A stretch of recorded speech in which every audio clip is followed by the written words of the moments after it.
Do do do do do do do do do do do do do do do do do do do do. Welcome to the podcast.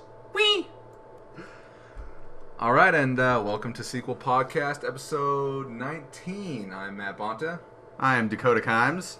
Dakota, what's going on? Literally nothing, man. Same old. What'd you think of the new intro theme for our podcast? I believe it's going to be a big hit and definitely triple our viewership. Viewership, okay, I hope so. Bring it to 3. You know what? Probably 3. I believe only, Kelly listens to the podcast. Rock on. Hi, Kelly. What is that, a beer? Beer. Actually, it's not a beer. It's a Monster And a peace tea. Because I'm an enormous hippie, I guess. I got called a hippie the other day. Really? Yeah, just straight up, somebody told me... Just a customer? No, I was actually out longboarding, and somebody was not very happy about the fact that I was in the middle of the road, even though I was doing, the speed limit. What street were you on? I was down Bering.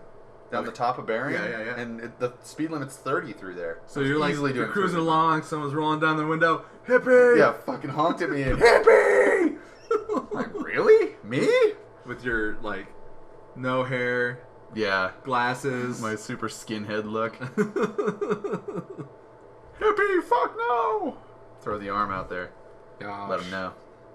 It's good to be sitting here talking with you. Mm-hmm. Good to be here. So, what I like to do, obviously, is catch up on how the movie's going. Yeah. It wasn't too long ago that I podcasted. It was just Saturday, so nothing much new has happened. They shot the super secret stuff that we can't talk about because it'd be spoilers. We're not gonna spoil this movie, but they shot it and it looks good. I made a final trailer, so everyone go check out the trailer. Dakota, what do you think of the trailer? I think the trailer gives a better idea of what the movie's about than before. It's got since we have a little bit more completed shots and we can throw a little bit more of a variety of parts of the movie into the trailer. Because I remember the first one, it's like we only had 3 or 4 different shot sequences to work with. So it was pretty limited on what we were able to show. What was in that first trailer? It was the card game stuff. Oh yeah, it was more just like a fun teaser reel. You didn't really know what was going on. This one, there's definitely a story, so you know what's going on. Yeah, getting a little better idea of how things are going to work out for Cheese and his homeboys. Cheese and Co. Cheese and Company.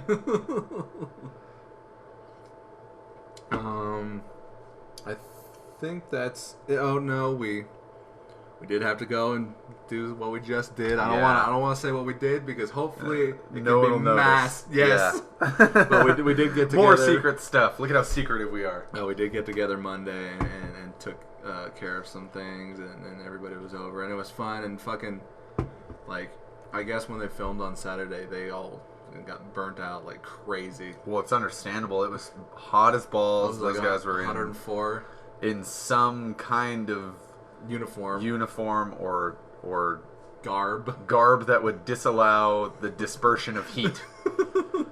And it was hot as dick outside. So they were wearing. To all you involved in that, big props, man, because I would not have done that shit. There's a little splice of a shot in the trailer. People can find it.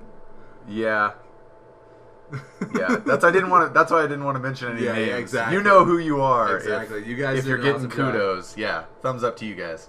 And they all did a good job, and the movie's down to. I think we're speaking way too vaguely. They what did are they a good talking job. about? Yeah. These guys are assholes. Because, we're not going to premiere the movie till the end of August, and here we are, July 3rd. Yeah, getting ready for post-production. Super post-production. Last 3 days, Friday, Saturday, next Saturday, and then the movie's done. Dakota, are you going to cry? A little bit. I'll be sad. I'm definitely going to be crying. I think that this one has been... The prior projects to this that I've done with you have been fun, but it's this one that we really got a sense of, we got a good crew of people who are genuinely there to make the movie and to make the production as much of a success as possible. And there hasn't been that kind of drive from everybody on the team. Yeah. It's always been at least me, Melissa, Patrick, You've always been super supportive of everything we've done, and and you're always like, "Hey, I'll hang out and help out with whatever you need after I'm done acting." Yeah, it's Um, for me. It's more of, since I'm not a huge movie person, I don't do it to connect with movies. You know what I'm saying? Yeah, And to it's- try, but for me, it's just fun to be involved in something that someone else is very passionate about. just like the experience, like it's Yeah. about, And I'm the kind of person who could get into a conversation about stuff that I'm even really not interested in, as long as the other person is exceedingly passionate about it. you can work off of their Yeah, their energy. their energy. And I like to learn things about movies. Like, you explain things about movies that I just never thought to look for. which I'll bring up And later. you've enhanced my movie viewing experience by giving me the knowledge of those things to go and Definitely. look for. And I love sharing it with everybody. And every time I meet someone new, I was like, "Here, take these movies. Yeah. They will change your life, or either you'll hate them." And we'll talk about that a little bit later. Let's wrap up this update. So 3 days left. Dakota, you and I, everything we've done has been together. So. Really? So you haven't been in any part of the movie? Oh, I will though. Friday, I'm filming something that. Are you going to be Woods? No. No, Friday, like, there's a scene, like, where I'm all, because, like, right when you see me in the movie, and it's even in the trailer, so I'm not spoiling anything, I got, like, a black eye, bandage on my face, and I'll be filming why that is on Friday. Okay. So how I got that way is what I'm going to be filming. That's the only thing that I'm filming without you. Oh, rock on. And... yeah, but for the most part, other than that, like, 1 second scene, I mean, like, there's one scene that you're, like, in the car by yourself. Yeah. Which is super funny. I edited that. Did you? Yeah. And, it was interesting because I had to take Kelly's lines, because she's talking to you on the radio, Oh. and put them on top of my reading for you. So, like, you're saying your lines, and then I'm giving you the cue. Yeah. So that's what I had to do, and it worked out. It matched up perfectly except for one, so I had to do a little editing. Real quick, let me pause this, and we're back. Matt pooped. I did. A little word of advice: Mexican food and Monster, deadly combination. Yeah, no bueno. But while I was gone, Dakota watched the trailer on a constant loop, so it's burned on his brain. Forever. What are some of your favorite scenes from that trailer? I really, really like the stuff with how it kind of follows Cheese through his multiple places in the movie, and like is that an AA meeting or an NA meeting? Yeah, NA meeting. With Jeff. Yeah. Oh my god, man! You haven't seen that, have you? I have. You showed me the footage. Oh from yeah, that. The other trailer. Yeah, he is in the other trailer. And he's like, okay, we have a late arrival. Well, I told him I just couldn't believe he was back in town. because I mean, Did the LA stuff not work out for him, or is he back? he never for went good? to LA. What happened was, when we shot Patriot Zombie in 2009, he went out to Decatur, Illinois. Why did he go to Illinois? I think there was like an acting art school out there that he went to. And that didn't, I guess he was miserable out there and he came back. Mm-hmm. And he's been back for a couple of years. Oh, okay. But he did just go and shoot a movie in Arizona, I believe, in Tombstone. Really? Yeah, some Western adventure movie. Rock on. Nothing against Jeff and other people making other movies, but it looks kind of like a sci-fi movie of the week. Oh, really? Yeah. But I mean, what the fuck can I say? We're making movies and they're just sitting on my computer. So before we cut off, what was I talking about, Dakota? I don't even remember. We were talking about the movie. We were talking about the trailer? Well, we just started talking about the trailer. Oh. All right. Well, we were wrapping up the how the film has been going. Let's talk about this.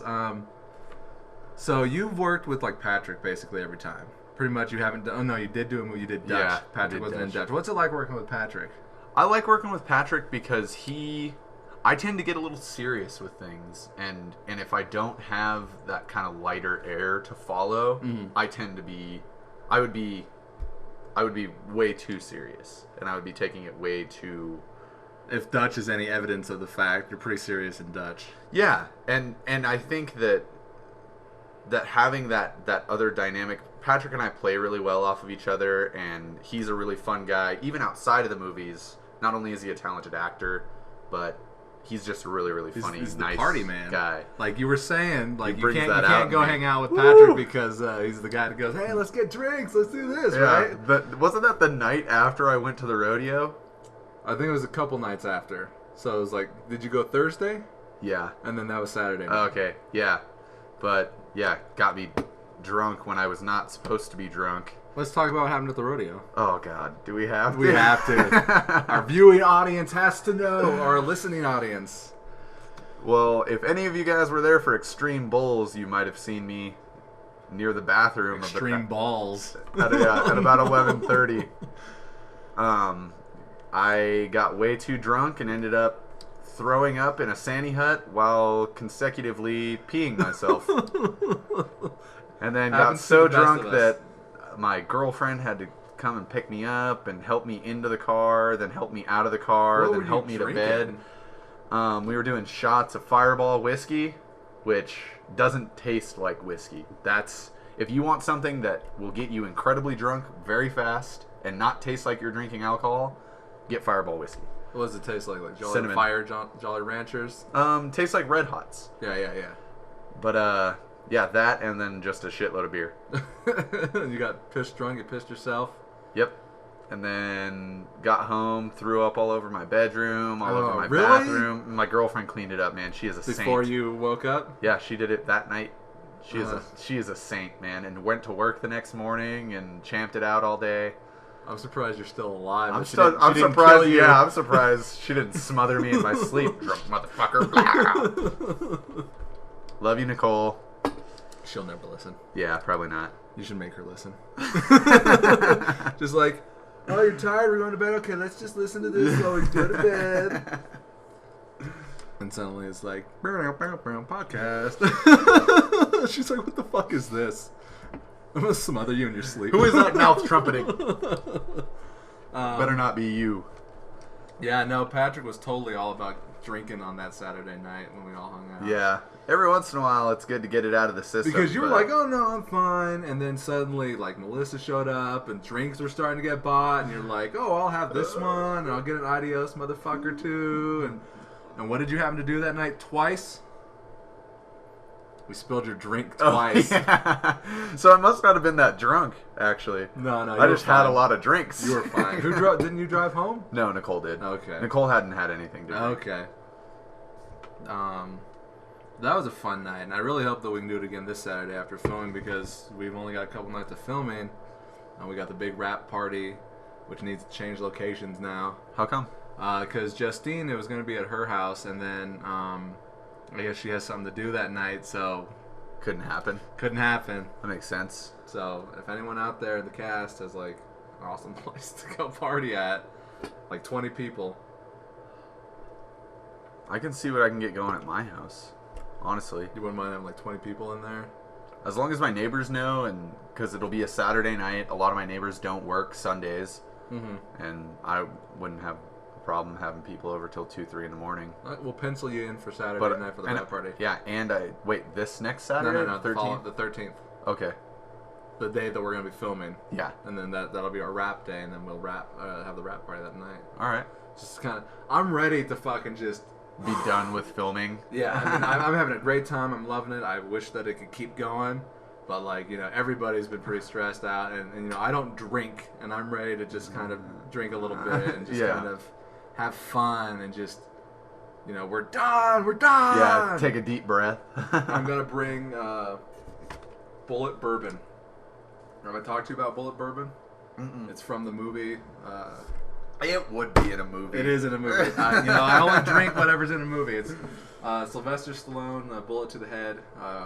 Just came out last year. It's not on DVD yet. But like he goes to a bar. It's like a little thing. It's a throwaway thing in the movie, and like it's like, you got any Bullet Bourbon? And no one has that. You got a Bullet Bourbon? And none of the bars have it, and so he has to fucking take it to a bar, and like he's like, I'll rent this shot glass from you, and he starts drinking Bullet Bourbon. So I want to try it. Oh, Straight bourbon sucks, dude. You're gonna Really? hate it. Probably. I don't drink anyway. I hate alcohol anyways, but I Dude, wanna try I'm it. going to make you a drink that you are going to love. You're gonna love it. I'll do it. I'm in. I told you I'm just ready to let it out. Dude, Coke and Fireball. Coke and It's Fireball. like a cinnamon Coca-Cola, and it's really good. Okay. It's really, really. I probably really won't good. like it. You cannot taste like that alcohol burn afterwards. Well, I mean, not just the alcohol, but the I'd like the Red Hots. I don't like Red Hots. I don't like that cinnamon fire taste. I know, but I'm down for trying it. You know, and in fact, it's one of those things. Like I'll be like, you know what, I'd like to have some Red Hots, and then I'll be like, you know what, now I know why I don't really have them. You know, that happens every now and then. It's like, I don't remember what black licorice tastes like. Oh fuck! I just know not to ever put black licorice near or in my face ever. Shit does not happen. Okay, so that's Patrick.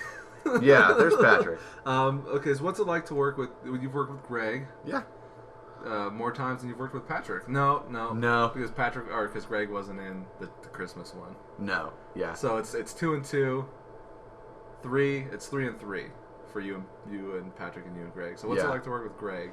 I like Greg because he's the opposite of Patrick, Oh yeah, definitely. and having him in more of a production role, because I know that he's involved a lot more in the production of this one than he has been in the past. Yes. He's very, very good about like when people start to kind of scatter.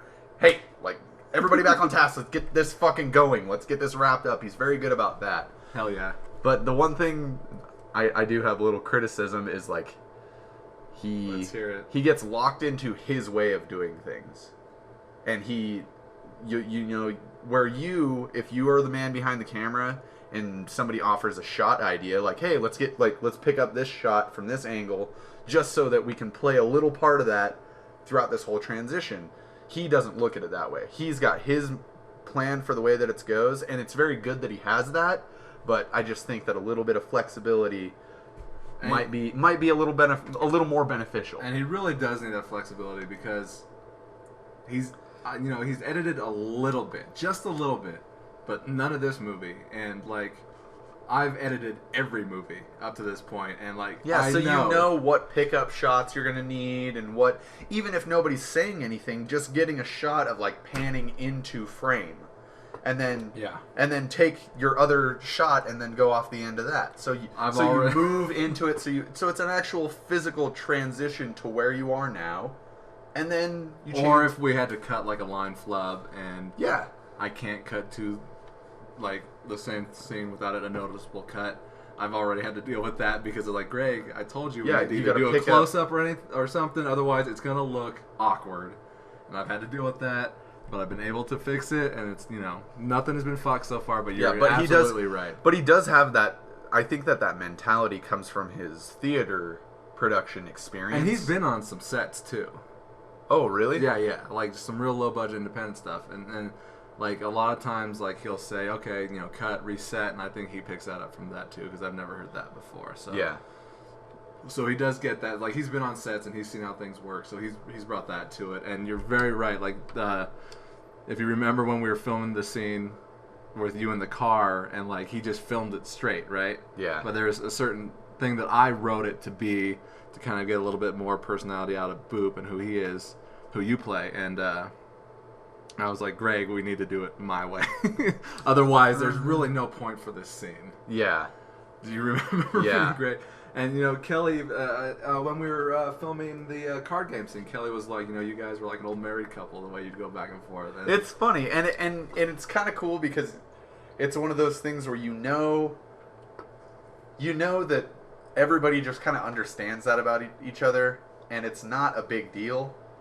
It's not like, we gotta get that motherfucker to change this about him right now. It's like, oh, that's just Greg being Greg. Like, let's reset. Let's get back to work.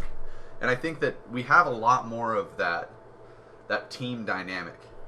And everybody, like I said earlier, everybody's geared toward the same goal. It's not just to hang out and party. It's not just to hang out and have a good time, but we're having a good time while trying to get the movie done. Yes. And create a good product that we can show our friends and family and be proud of. And hopefully even go beyond just friends and family with this one. We're really trying to, our goal is to definitely get this somewhere. Yeah. Whether it's, I guess the lowest end of the stick is it's definitely going to be able to be on YouTube. Mm-hmm. But beyond that, like maybe a direct-to-DVD situation or anything. Like get into a festival. Festival, definitely. Like Greg's got a line on someone that can do some like scoring. So like we're going to do the fun version that will have like copywritten songs that, if we had plenty of money, we would put in there ourselves. Yeah. But that'll just be for us to watch at the premiere. But after that, we'll take those songs out and put in a score. Or we'll probably have a soundless one, or not soundless, but scoreless one, and give it to somebody, and they can watch it and then do some kind of a score to it. Or I think that if you can insert different like sound bites or like lengths of song during certain shots, you can. That's one thing that I've always clued in on movies very, very easily is like the different music that different genres of music or movies play during certain parts. And you can take a happy scene and make it sound very, very scary just putting in the right background music. Yeah. But we'll need non-copywritten music to do that. Are like just original scores that could you take like a soundbite from another movie and use that? That's copywritten for that movie. Yeah, it's copywritten. Holy well, shit. It's not so we would have to get copywritten somebody to. Yeah, that's what I was saying. Is Greg's got a line on someone that could do that, and he's got like a sound that he has for the movie that Greg likes. But yeah, no, strutting in a pimp suit. Pimping ain't easy, baby. Yeah, so that's the goal with that, and and not to get off topic of Greg. Greg has definitely brought a strict mentality towards having fun but getting the movie done. Yeah. And you know what, like I kind of like when me and Greg and Patrick were here and just coming up with the idea and how things were going to be, like me and Patrick kind of got a little flack because it seemed like Greg was going to kind of resist us on how we did things. And me and Patrick were like, I don't know about this. This collaboration seems like it's going to fall apart right away. But once we started getting filming, like I'm kind of glad that Greg's kind of taken the lead. And I've only really had to insert myself where I felt that he was wrong about something. Yeah. And, it's taken a lot of stress off of me as being like a producer and also a director and a writer and also being in the movie. And Greg always introduces me as the director, and like I know it's probably more him just being generous. He doesn't need to do that. I'm totally. more of he's more the director than I am, but I'm definitely the guy that wrote the script. And Yeah, like and- we all came up with the idea, but like I wrote the 80-page script, and I'd rather be credited as the writer anyways, Yeah. or producer. Because you feel that that's the role that you filled throughout the movie more exactly. so than the director. Definitely. Yeah, because that's where I think that's probably the largest difference is that we have that rather than just you or just you and Melissa being the production team and everybody shows up and you guys take care of everything, to be able to kind of place that on 3 different people, that whole responsibility on 3 different people, and kind of disperse it a little more, has made the experience that much more fun for everybody, because we don't have one person who's incredibly stressed out and then everybody else is fucking off. Yeah. Oh god. It's like we have a central core of leadership. Every time I think of like, it was a good time and it was a great experience, but if I showed up to like the next movie that we're making and that mentality of Patriot Zombie is Have a there beer, again, Dakota. yeah. Honestly, I don't mind if I have a beer, but if somebody's pulling out and doing shots and we can't get set for a shot, like camera guy's ready for a shot, sound guy's ready for a shot, but your actors are still in the kitchen doing shots. Off. Like, yeah. And then nothing gets done, and we spend 5-6 hours and get like 2-3 minutes of footage. Like it's you and Jeff and Melissa in the bedroom with the door closed, filming a scene, and everyone else outside is fucking partying and yelling and opening and shutting doors. Yeah. I honestly I barely remember even you being in the movie, dude. I could barely remember you filming scenes. Like you would show up in the middle of the day, and then you would leave. You were there maybe a couple of nights to see all the bullshit. Yeah. But, And that's like, I don't know.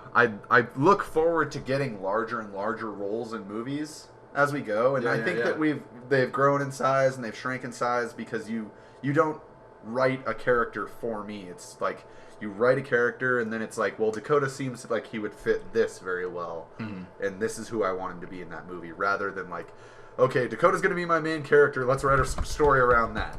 Big, tall, blonde guy walking through the city.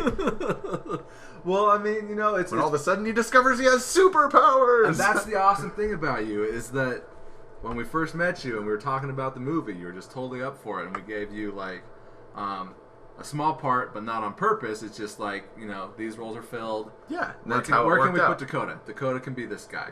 And then it's like, oh, that guy sucks and fucked us over. He's out. Dakota, guess what? You're playing this guy now. Yeah.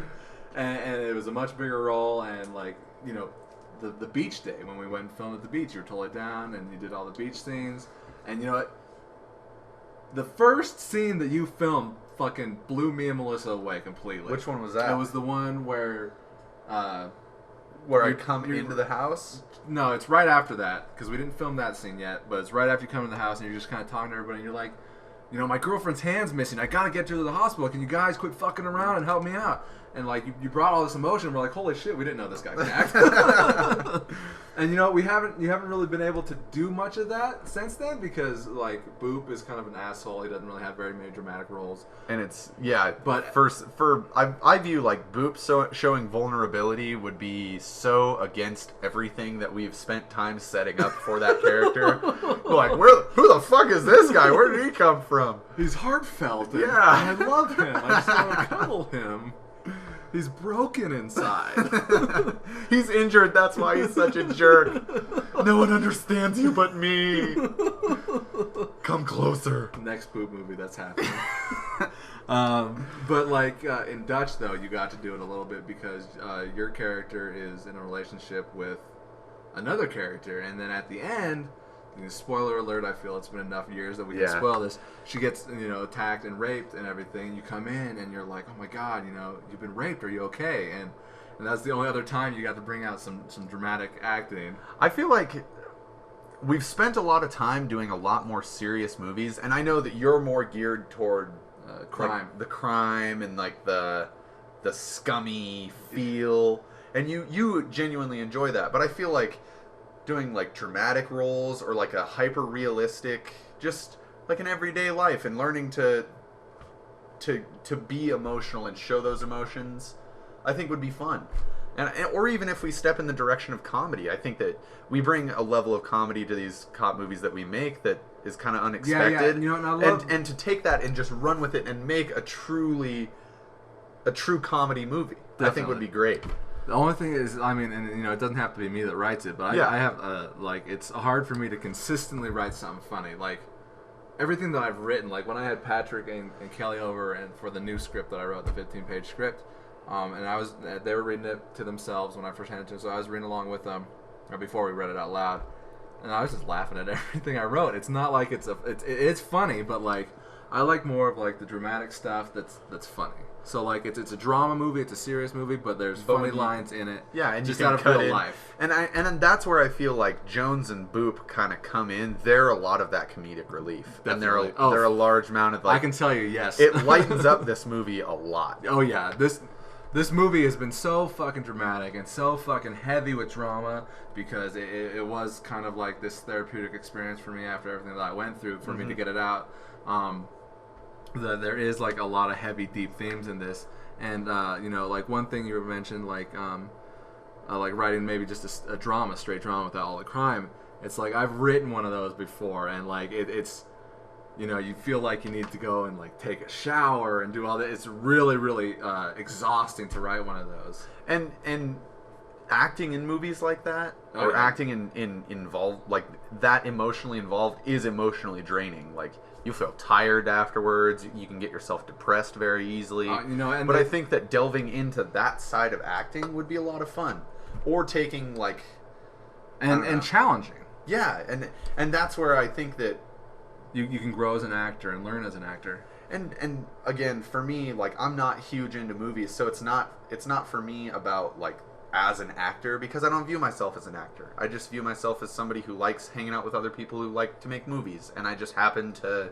It's like picking up a snowboard and learning how to snowboard. You can pick up acting, pick up script, and learn Yeah. how to act a little bit, and just Yeah. kind of, doing something new and learning something new, and like you can do it. I totally see it. You got like this raw acting ability, and that's what I love about actors is like I would rather have someone who isn't an actor come in and be able to act. Yeah, and because you're then you totally don't that guy.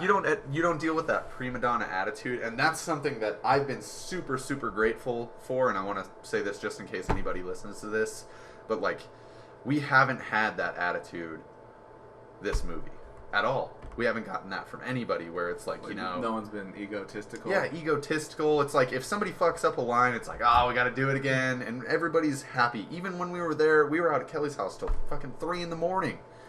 Yeah, We dropped a line, everybody's all tired, drop a line, and everybody just starts cracking up laughing. It's a very, very light environment, and it's a very, very friendly environment. And the whole credo of, why do we do this? Because we love making movies. That's one of those things that seems very small, but to just constantly remind yourself why you're there is very, very helpful. You're gonna make me cry, dude. Why? I'm feeling it. It's true. It's so right, and I'm very thankful for that too. And you know what? We've had so many new people on here, and I'm thankful for all the people coming in, and you, the old people, the new people. Everyone's done such an amazing job, and I say it every single time I get on here and podcast. But you and me haven't been able to sit down and do a one-on-one about everything, Yeah. and we are now. And you're absolutely right. Everyone's been very professional and very fun, and no one's been like, fuck this, come on, just get it right.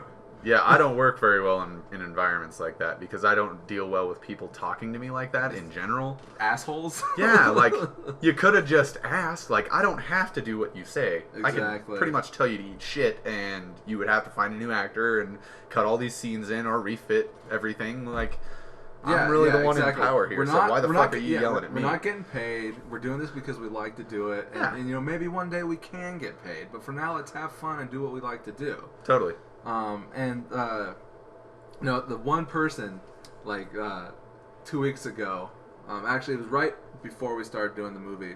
We were auditioning. We auditioned Kelly, and we auditioned Kelly for. She came in for Jenny. She was gonna be Jenny. Oh, really?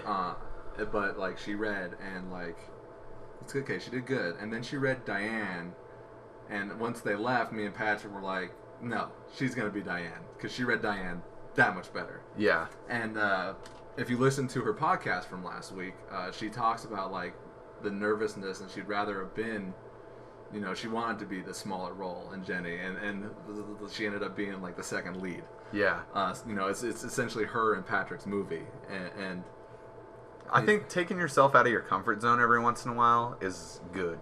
And it teaches you that you can do things that you don't expect, and it's that boost of confidence. Yeah, and that self-esteem. confidence that you get from doing stuff like that, just you exude that, like, yeah. It just, and so, but before her, no, the next day we brought in one of Greg's friends to audition for both parts also because we were doing both parts. We only got 2 people to audition. Mm-hmm.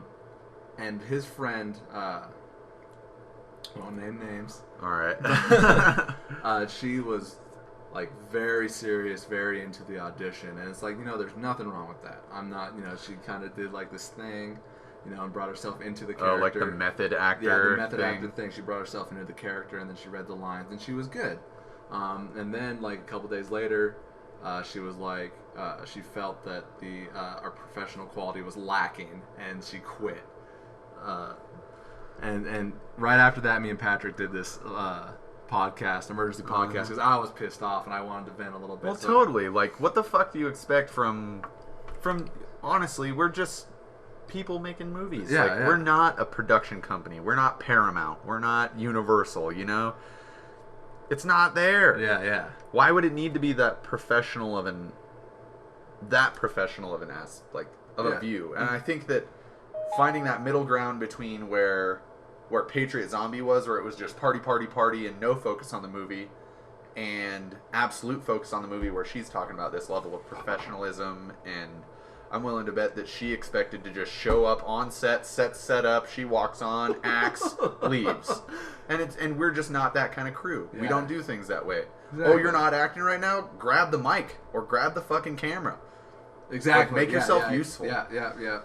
Start running lines, helping someone else out, It's a team aspect. And I think that to say that, like, of course we do have the main person who directs and the main person who produces and the main person who does each job that a movie needs.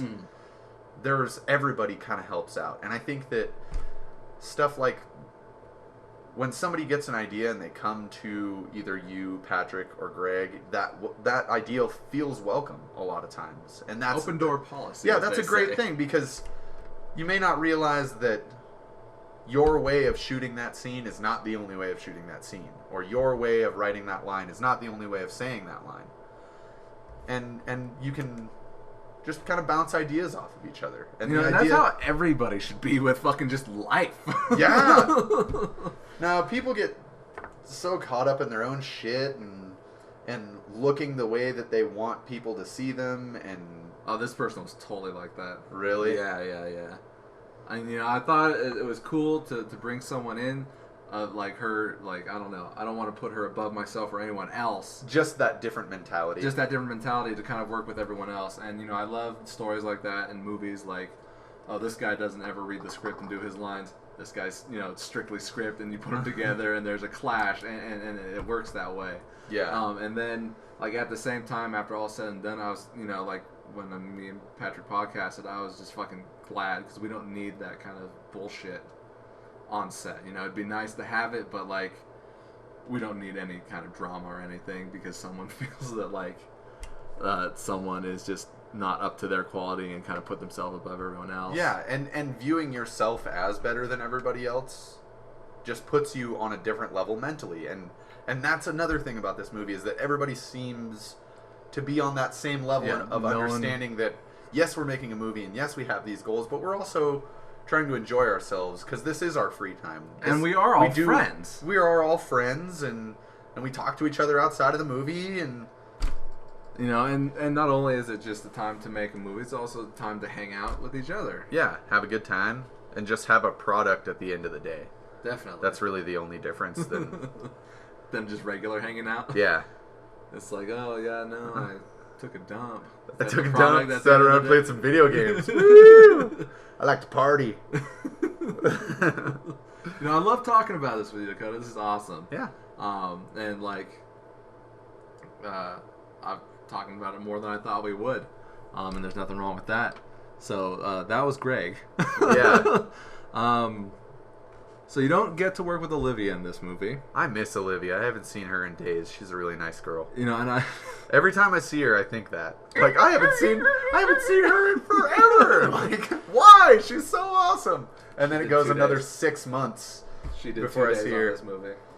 Yeah, she was pretty brief because she's Georgia, right? Be careful where you tread here. Okay, never mind. No, she's Georgia. We can say that, but like, and I always tell this story. Like, when she came in, I was like, Georgia has a certain role in this movie, and it's really important to me. And Olivia, I'm sorry that you're not in it more, but she's, also very like, it's cool. But I'm just glad to be in the movie. Yeah, and yeah, I miss Olivia. You need to write her a bigger part in the next movie. We're working on some short films, and Melissa was interested, and she might write something for Olivia. So yeah, yeah, that'd be cool.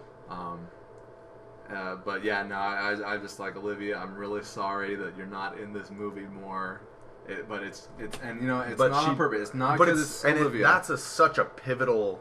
It really role, is. And for that to be done well was so crucial to the feel of the movie. And that's exactly what I told her. I was like, this has to be done right, and you have to do it right. And that was the first day of filming too. I'm getting emotional just thinking about it.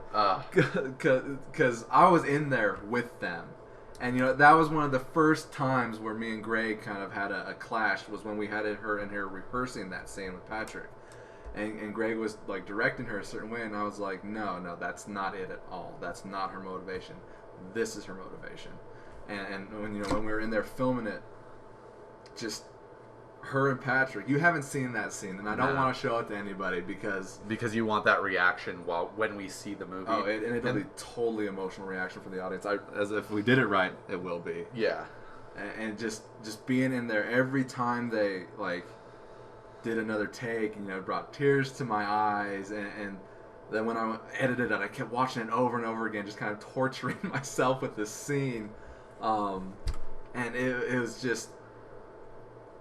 It was at that point that I knew, like, I'm just, it's welling up, dude. At that point, I knew we had something, and from then on, every time we filmed, I knew that this is it. This is where we begin. This is our first footstep. Yeah, and this is something. Yeah, from day one when we came and we read lines and it moved through that quickly, and just little cliff notes here. Hey, write this down. This has this feel rather than the way you read it, and it was very, very focused, and it sounded good the first read through, and it felt good the first read through, and that feeling of forward progression, like things we have moved on from the way that we did things in the past, and we are moving. Yeah, we are moving in a that will forever be the reference to the way that I do this. Yeah, do not have people like this on set ever. Like. Kick them the fuck out. I will straight up tell somebody if they're doing that crap, like, get out of here. Like, you're not filming this damn movie. I'll do your part. We'll get somebody to read mine. Whatever the fuck needs to happen. Just me, like, paint my hair black or something like that. Just standing across from myself. You play twins. Yeah. We're fraternal twins. But, yeah, I just think that whole feel hasn't gone away since day one, and every time I show up to film, no matter what group of people from the cast are there, it's better. It's more focused, and little stuff like getting feedback, like, hey, read that line a little differently, slow it down here, speed it up here, a little more sarcastic, a little less sarcastic, getting that direction and getting the multiple shots that we need to see. Not only is it like, hey dude, get the fuck away from there, or hey dude, get the fuck away from there. You can actually, you have both, and you see which one fits better. And I just think that the multi-dimensional look that we've taken to movies, and rather than assigning one person one task or all the tasks, it's divvy it up a little bit. Everybody takes a little bit. So you're excited about I'm super excited, and I'm so excited to see this movie, way more so than I have any of the other ones. Like, yeah, me too. And you know what? Like, I keep apologizing for Dutch, because Dutch was supposed to be something else, and it became circumstance because fucking Patrick took off on us and did something, and so I had to rewrite Dutch from scratch. Understandable, man. And like, I feel bad for everybody that was in that movie, because it was more of an abortion than it wasn't. And it sits there, and it's like, it's fun to watch, but like, you can see all the problems that came about with Dutch, and it just stems from, like, I wrote a movie about something, and then Patrick disappeared, and so it's like, well, now I've got to rewrite this into something that I didn't want it to be. That's another thing that I noticed, is that I don't know how the writing production of the movie went, for Street Meets Pavement? Yeah. Okay. It's like, what is this movie called? But it seems like it's again a more multi-dimensional thing, where you have multiple things kind of coming from very, very far apart from one another, and throughout the movie you watch them kind of matriculate toward one another, and it'll make me start crying again. And then these things hit, and it's from reading the script, there's this big cataclysmic collision of all these different circumstances that you have as an audience have seen coming for miles, because we're clued in on that, and just watching these things foreshadow. Yeah, watching these things just come closer and closer and closer, and when they finally hit, it's amazing. And there's all the other movies thus far have been like singularly dimensional. Linear. There's one storyline. You follow that one storyline. You have little plot points to insert throughout that one storyline, but that's your storyline. Yes. Yeah. It's only really worked, I think, mostly for Melissa's movie, Dread and Terror. And, I love that movie, and I thought that movie was awesome. I thought she wrote and made an awesome movie. I love that movie. this one's going to be better than that one. And, you know, I never would have thought I'd say that because I love her movie and I love her writing because she is meticulous in her writing the way Greg is and what he does. And, like, the writing from this movie stems from the fact that, like, we came up with the idea, let's write a movie, let's do a movie, Patrick's leaving, let's do one. Yeah. And I sat down to write it, and I'm like, I can't do this. We need to get together, and we need to figure out what this movie's about. So me, Patrick, and Greg took a couple weekends and just sat down and were like, what ideas do we want to get across? And how do we want them to get across? And we just... Like, here's Act 1. We did 2 pages on Act 1, 2 pages on Act 2, 2 pages on Act 3.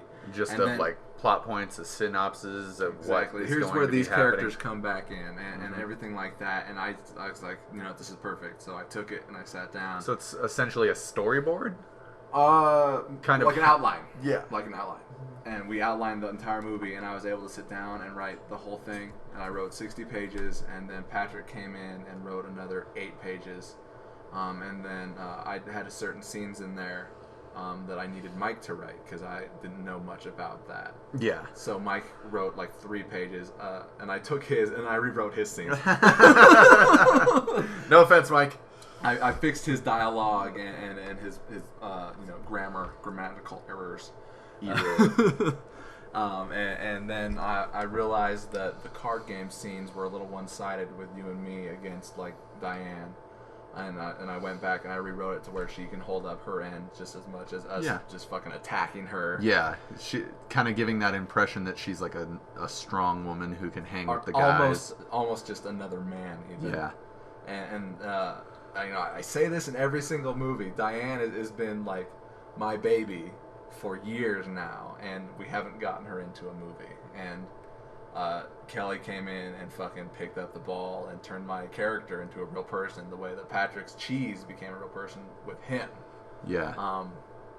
And like, so I'm pretty excited about that. And what were we talking about? The writing. Yeah. Wait, what? yeah. No, so that's how the writing went for this movie. Getting a little hot in here. Yeah. Oh. But we can't have the AC on, otherwise it would be on the podcast. Whisper.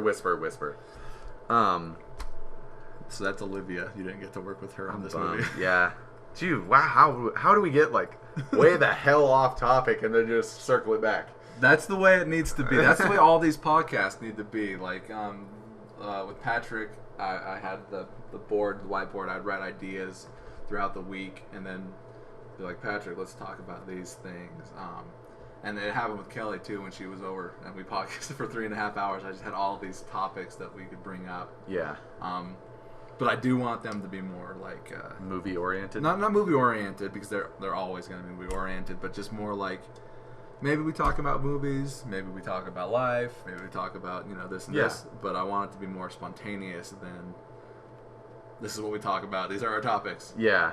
And it's the first time it's really happened. I mean, me and Patrick have diverged a little bit, but like, I find like a lot of this to be very interesting because I love sitting down and talking with you, Dakota, because you are a fucking awesome talker. I do talk very well, yes. and every time we sit down and talk, we always get into these like super awesome discussions. Yeah. So that's Olivia. Yeah. Maybe next time. Miss you, Olivia. She'll never listen. I know. Just in case she decides to. To this before Olivia listens. Well, I miss Nicole more than I miss Nicole or Olivia. Who's who now? Who am I dating? Drive to the wrong house. What up, baby? Olivia's all, what the hell are you doing here? Did you see that Jamie Foxx SNL? It was real recent. It was like a game show, and it was 3 black guys, and it was Dylan McDermott or Dermot Mulroney, and they would show a picture, and none of them knew who it was. And then they bring out Dermot Mulroney, and he's like, "Who is this?" And he holds up a picture of Dylan McDermott, and he's like, "That's a picture of Dylan McDermott." He's like, "You don't gotta tell him." It's like, "You're Dermot Mulroney." He's like, "I am? I think I've been sleeping with another man's wife." I think I've been sleeping with another man's wife. It's the funniest fucking thing. Well, who else do I get to act with? I've never acted with Kelly before, and Mike was in Dutch. Was in Dutch. Let's talk about Mike. I like working with Mike. He's a little Because- bit more on the same level as you, like Yeah. physically at least. Yeah, and that he takes a very similar mentality where he's kind of like the middle of the road guy, where Patrick's the fun time guy and Greg's the serious guy. Mike tends to sit toward the middle, and you know he seems like he's very available to help, and he's in that same boat as me where he may not be super into movies, but he's super into having fun making movies. Definitely. And that's, I don't know, we can always use more guys like Mike, and I like Mike. Being around Mike brings out like this very competitive nature in me. Both of you are like alpha male types. Yeah, and I think it's because we are very, very similar in the sense, like, we like to be the best at whatever we're doing at that very, very moment. And we're willing to do pretty much anything we can to be the best. You know, thinking about, now that you're mentioning it, thinking about it, and then thinking back on filming the fight scene between you and him and Dutch. Yeah. I've definitely seen a lot of that now. Oh, totally. Where we're throwing ourselves a little harder than we would if Mike was not standing across from me. It was like Patrick that you were fighting with. Yeah, or I may something. not have gotten as involved or thrown myself as hard into some of the falls we were taking, and you know, I think that we got a great amount of shot out of it, and you really, really felt that intensity, but You're not. Oh no, you are in a scene with Mike in this movie. in the bar, Yes. yeah, Just that one, and it's like Yeah. super small. I like hit him with a gun. And You know, then he that's what I takes my love about prisoner. this movie is because there are certain actors that are like in the movie all the way throughout, but they don't ever cross paths. So Kelly and Mike are And never in a that's- scene together. And that's why I'm saying where before I was saying it seems like I was able to delineate three main storylines that really do truly come together. And like you said, Mike's in a lot of the movie, I'm in a lot of the movie, and we have one very, very brief scene together. Yep. And that's right when everything, that cataclysmic hit that I was talking about, where You- everything hits. It's making me feel all good inside. Yeah, and it's such a huge fucking shit show in a good way at the end of that movie. That's what kind Yeah. of shit show you want. And this, again, something different that I think that your writer's process really, really brought out in this movie more so than before. you know, even was- Patrick said like my writing's gotten a lot better. There's a true sense of you have this collision of everything, and then there's resolution. Like you resolve God. everything very, very well, and everything's very, very buttoned up, and you have that kind of like cliffhanger kind of thing. Are we talking about the post-credits scene? Yeah, you have that, but before that, everything seems very, very well resolved. Closure. At least that's the way that it reads. Yes. And I And, know you know, that it's an that- entirely different challenge getting what's on paper on film in a good way, Yeah, in yeah. a tasteful fashion. But I feel like we're doing it. I feel like we have, from what I've seen of the footage, it's at an entirely different level than we were able to produce before. It really, really is, oh God. Yeah, no, and just talking about it's getting me that much more excited, and you're building me up again, and that's what I need, especially coming near the end. And that was one thing that like I mentioned to you like 3 or 4 or 5 weeks ago. I was like, you know, we're not doing anything this Saturday. Can we film that cabin scene? And like you weren't available, and so I mean, not a big deal. We shot some other stuff, but like we've got essentially the climax of the movie are our last 2 days of filming, and I don't want all of our actors to have that energy drop because it's the end of the movie. This so is people where are kind of like it needs to be, and that's where I say that like all the way up here. like Greg's focus and your focus and everybody's already moving in that direction, so we're very, very easy to kind of herd back in line. I think that the energy won't be an issue. You know, we have people who have really, really stepped up to the plate when it's necessary and involved themselves emotionally in things that they otherwise would not have had to. Mm-hmm. And you know, we have those people who are dedicated to making a good enough movie and taking the time to get the shot that makes it that much better, and to do it one more time when you know, we normally wouldn't have to. Fuck yeah. What's that? I don't know. Someone asked me what's the address of where you are staying, and it's not a number of a person, it's just a number on there. All right. Don't give strangers your address. So that's working with Mike. So I guess working with me, you worked with me in Patriot Zombie. Well, Everything. because I've either been the writer or the director or the producer or an actor Or all. or all. Like in Patriot Zombie, I was actor producer. I didn't write it though. Melissa wrote that script. She fucking directed sat down it. and wrote a 90-page script in 3 days. Pissed me off.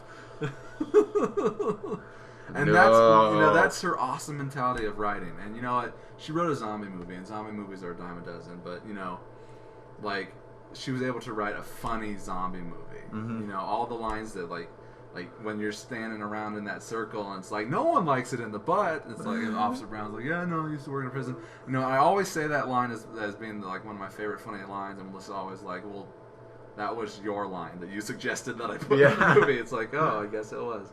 Maybe that's why I think it's funny. Seems like my sense of humor. So you worked with me on that, and I was just an actor in that movie and producer. I'm always the producer because it's like my camera and my, you know.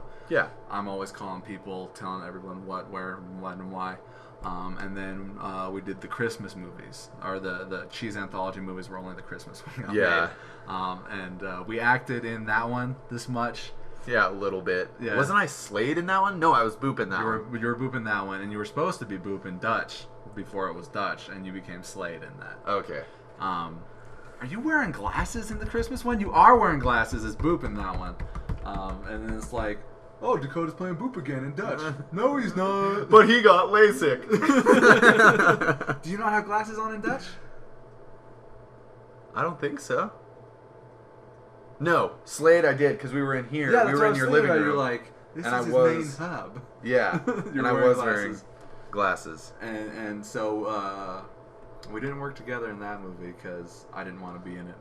Yeah, So I didn't write a part for myself. good. Um, That's understandable. I really I used to love acting on stage. I'm not confident enough in my acting now because I haven't done it like on stage in a while. For me, I think that on stage is so different because it's like you need to, and I don't read Perfect. I You need don't to be perfect. and I don't read my lines a whole lot before. Like I'll go through before you guys came in and filmed the other day, the night before. I just kind of flip through my lines, read through. Oh, did you them. really? Yeah. Okay. And I do that pretty much every time we go and film. Or even if I show up because I don't know what page the scene we're shooting is, I only read them a few times because they need to be fresh so that I can actually rework them. So that if you or Greg tells me, if I've practiced the line like we were going over, hey, I'm out of here. Mm-hmm. There's so many different ways you can say that, and if I have it in my head one way, hey, I'm out of here, and somebody tells me, hey, I'm out of here, and it needs to be more stern, it's very difficult for me to turn that over. Okay. Yeah. And that's why I like movies, is because you can try it on so many different ways and take whatever one you like the most. Mm-hmm. Where the idea of stage acting, you spend months in preparation, and you have, I mean, for a major gotta be- part, yeah. you have an enormous Like amount of a, lines, and you have to have the emotion, your blocking, everything has to be Yes. fucking perfect. So I think that for me, So that you do it the same way every single Yeah. night for an hour and a half to 2 hours to 3 hours. absolutely, and I think that going through and doing it in film gives me the confidence to where it's like, if I fuck this up right now, it's not a huge deal. And I definitely view like the stage as much more of an art. Yeah. Or I wouldn't even say much more of an art, because you have one frame of perspective that you have to worry Maybe about. more Where of a with job. yeah, and for the actors it's more involved. But movies, the production team, that's an art. That's something that, to be able to give that fourth wall that exists on stage and give that multiple dimensions and different perspectives of different places, and do that in a good way, to where you're able to kind of convey your story adequately is incredible. and it's unrestricted, I guess. Yeah, you're not restricted to just the stage, and you're not restricted to being viewed from the audience in one direction at And one only angle. saying these lines, Yeah. instead of kind of maybe mixing it up and getting the best out of 5. Yeah, Definitely. So that's working with me. yeah, working with Matt. We haven't really worked much together. Just, do we even have any scenes in Patriot Zombie? You go off Yeah. and get drunk and throw up, and you become a zombie. I kill you, I guess. Yeah. I cut your head off. Spoiler alert. And then, like, one scene in the Christmas one, and then in this one, it's just you and me, which Yeah. we went over with a little bit earlier. So that's acting with me. I guess that's kind of everybody. I mean, you acted with Kelly a little bit in the card game scene, and you get to act with her a little bit more again on the 13th. Yeah. What's it like working with Kelly? I don't really know. I mean, she's a really, really nice girl, and I don't know. It's that same mentality, like You I was just talking met about her and with everything. but it's that same mentality that I was talking about with Mike, where she's really, really willing to genuinely try to produce a good movie. And we've asked so much of her on this movie Yeah. already. And the fact that she's still here and she's not telling you to go F yourself is kind of a big deal. So Well, you know, we had her change her hair color. Yeah. We asked her to essentially do a sex scene with Patrick, who is not her boyfriend, and she does have a boyfriend. And you know what? who's in the movie. Who's also in the movie. Yeah. Patrick gets to have sex with everybody in this movie. Not me. Oh yeah. I'm totally kidding. Oh yeah. I'm making faces over here. I'm making signals. Dakota, no, no. Don't. Don't have sex with Patrick. You'll get herpes. Oh God, I hope not. Because What? you would have will? I herpes. would have them all over my butthole, Butt herpes. mouth hole, Ear hole. ear hole. That makes me sound like I'm the one taking it. No, he's taking it. He's getting my herpes. I gave him the herpes. Who else is there in this movie that I act with? Well, there's 8 Patrick. leads. You, me, Patrick, or 8 leads. You, me, Patrick, Greg, Kelly, Mike, Olivia, and Justine. And you haven't acted with Justine at all. Another character that you never crossed paths with. Only in the. I don't think I've ever met Justine. No, you haven't met her yet because, like, she'll be around and we're filming and we'll be like, oh yeah, Dakota, you know, blah blah blah. And she's like, I don't know who that is. I don't know if that's a boy or a girl. Yeah, it's a stripper name. Stripper or dogs. I've heard a lot of dogs named Then Dakota, really? Oh, that's my dog's name. Like, you fucking asshole. You don't have to tell me that. Just in case anybody meets me out on the street and you want to mention that your dog's name is Dakota, just fucking don't tell me. I don't need to know that your dog's name is Dakota. Well, That's if I just ever gonna get ruin a my dog, day. Dakota, If you name your dog Dakota, I'm I'm punting gonna get it. a bulldog. I'm punting it off of something very tall. It will travel a long distance. Yeah, so I guess Justine's the one person you haven't acted with. I mean, there's a bunch of other smaller roles. You haven't acted with any extras, have you? Any day players? No. No? Olivia does, and Patrick does, in the bar scene with Olivia. We got all of the crew from last Saturday during the top secret scenes. How many extras other than Mike were there for Uh, that? 5? There's the scene where him and his buddy are talking, and then they get captured, and then there are 2 of the guys that capture him. You're using the C I word. know I am. And then, like, I'm not sure how many guys come in after that, Yeah. but a couple of them doubled up. Oh, One okay. guy doubled up, and then so maybe 4 or 5 guys. Yeah. 4 or 5 guys. Are they going to be at the rap party? They were definitely invited to the rap party. Alright. Like I said, there's about 20 people. I doubt all of them will be there. Yeah. Because there's one guy that was in the bar scene with Olivia and Patrick that doesn't really know anybody. Yeah. Just Greg. Greg keeps bringing in people. Is there another, like, because I've got like a stack of. Who was the guy who came over and helped film? Something with a J. Jeremy. Dude, he was super cool. Yeah, but it's been a bitch trying to get a hold of him to come out and help again. Yeah, it's understandable. I mean, like his first experience, he was out there till 2 3 a.m. out in the middle of bumfuck nowhere. But Like, you know what? fuck filming with these guys. He did an awesome job, and you know what? Because he was a friend of Mikey's, and just meant like we were playing Borderlands over online, and he was just like, oh yeah, no, I had an idea for a movie, you know, I'm kind of into that thing. And he was just like, I would love to help. Like, he just shot me a message on Facebook, and I was like, hell yeah, I got a role for you. So we put him in the NA meeting scene. And, you know, like, the funny thing is we just met that guy. He just got a role in my movie, and his part is just a monologue. And Greg's got to shoot all of these, what are they called? Coverage shots. So he'll shoot, like, okay, we're going to shoot Justine, we're going to shoot Ty, we're going to shoot Summer, we're going to shoot Jeff. To kind of fill in reactions from inside the table. And so he's filming him do his monologue. He's like, okay, do it again. Do it again.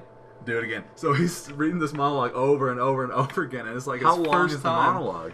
Oh, like... How many lines? Like, on the script? Oh, about a quarter's worth of the page. So it's him like, hi, my name's Bob, you know, I'm feeling good, you know, I used to be addicted to black tar heroin for about 5 years, but now I've got like a great wife, I got a great job, you know, and the birth of my son has helped me out a lot, and you know what, I see that light and I'm not just moving towards it, I'm sprinting. And Greg's like, again, keep going, again, enter Patrick, again. I was like, oh Just shit. berating him. Yeah, it's like, we just met this guy. Go! And he did a good job. And Yeah. Then at the end of it, when we were done, Greg, I come over and Greg's like talking to him about coming over and filming the card game scene. I was like, really? Okay, cool. Yeah, sure. Yeah. And you know what? Like the shot where he's panning across on the counter of us, like the shot where Patrick's doing the monologue, that's a really well shot scene. And it looks good, and that's the one that keeps getting mentioned. Like, Melissa loves that, like how it's a real good pan, and you know what? I love that whole scene because of those pans. Yeah, he's very, very smooth and very good about like keeping the top and bottom reference Keeping it points framed. the same. Yeah, keeping it framed. Because that's the hardest thing, and that's what I've noticed from what I've seen of like the stuff that we filmed out in the back of Stead and Stuff we everything just like shot. that. It's very like very wandery vertically, You know, and I think that gives it a level of like if you were there and you looked up and you saw what the camera is seeing, that's how your eyes would travel. Mm-hmm.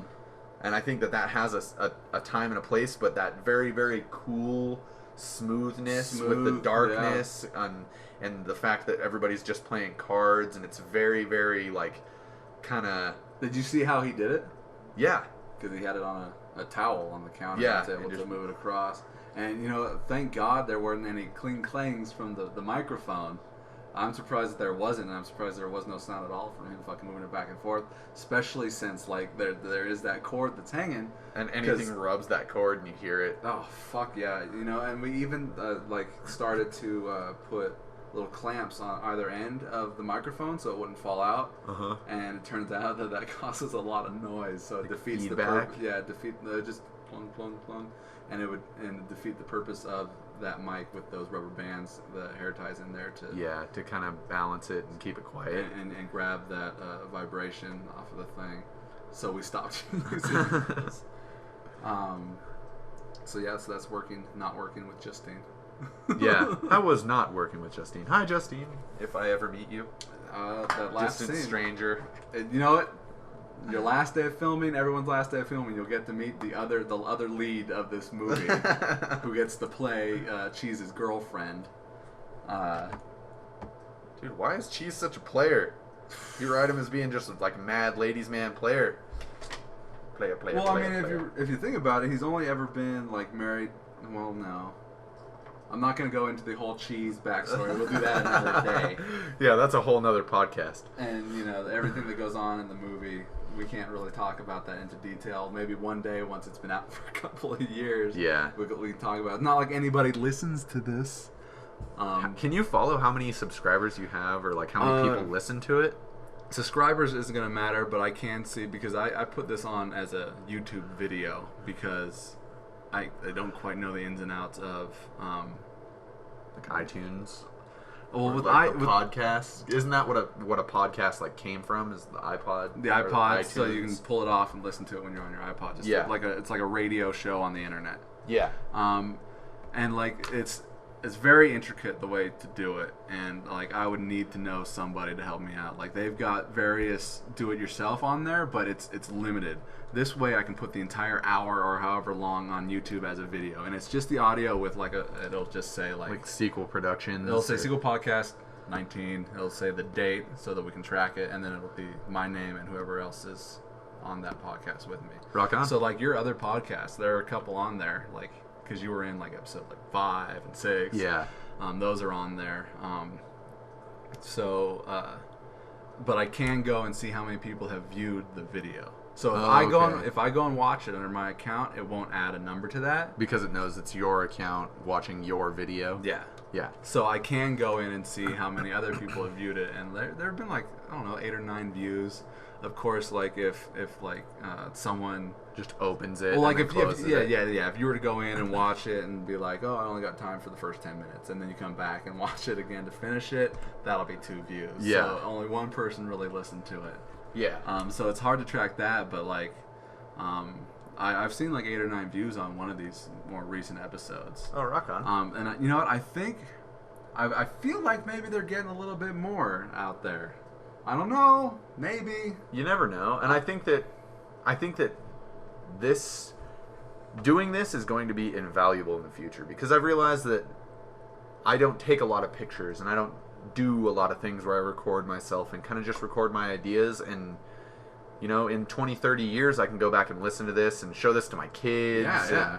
And this is the way I thought the world worked at 25, and it's probably way different than at Oh, shit, 45 dude. or 50. It's 35. You know? Like in 10 years, you can be like, man, remember when we knew what we were doing, and now we're doing it. Knock on wood. You know, and not only that, but wouldn't it be nice to think like in 10 years we are doing this still, and we do have like 1 million subscribers, and we're talking about, you know, a movie that people are going and watching and everything like that. Yeah. And I got all this from just listening to Kevin Smith and Scott Mosier podcast every week, and I still The listen to them. Smodcast. The Smodcast. I love the Smodcast. And like, you know, they'll go in and like when they went and did Zack and Mary, he did a couple podcasts during the filmmaking of that. And like the other ones, Red State and Cop Out, he would do a podcast. So I like just being able, you know, just like how he started, just being able to sit down and bullshit with somebody. And, you know, maybe we'll have funny ones, maybe we'll have informative ones, maybe we'll have some that aren't that great. Yeah. But, you know, like, it's good to have it. And it's a good way to kind of imprint something a little more permanent than yourself. You know what I'm saying? Yeah. Because, like, honestly, I could be driving home, crash my car, and I'm died. Like, I'm dead. But somebody would be able to know that Dakota existed, and he thought this, and he did this, and Yeah. Or you know? like, you know, one day you have kids, and like you're saying, like you die suddenly for some reason. Let's stop talking about you dying, but like I have kids, and like I die suddenly, and like they don't get to grow up with me, but they can go back and listen to who I was, and they'll have this, or like even when I die in old age, and they have their kids, so like my grandkids will be able to know who their grandfather was. Yeah. And I think that with the advent of all this technology, the world has shrunk and we're caring about problems that are all over the world. But there is a benefit to this in the sense that we have the capacity to record human ideas in a greater scale than we've ever been able to before. So where, you know, you get on Ancestry.com and you look up your ancestors and there's like 1 or 2 scraps of paper with your great-great-grandfather's name on it. And that's the only thing that is there from his entire life. You know, we'll have so much more information for the following generations. 200 years from now. Yeah, and you know, where Ancestry.com will include podcasts like, hey, this is what your grandpa was saying in the year 2013, and How cool would that be? that's dude? fucking crazy. Like let's pretend like now, if you were to be able to do that and get your grandfather from like let's say your great-great-great-grandfather, wouldn't that be like in the Old West or something? Hell yeah, and really hear like how it was, like first-hand account of how it was way back then. we have the capacity to do that now, and that's really, really something. Definitely. Well, Dakota, I think we've got a good hour, 15 minutes on this episode. 1407, 1408, 1409, 1410. So let's put a cap on this one. It's been great talking to you. Hell yes, absolutely. I'm Matt Ponta. And I'm Dakota Kimes. You stay classy, planet Earth. You motherfucker.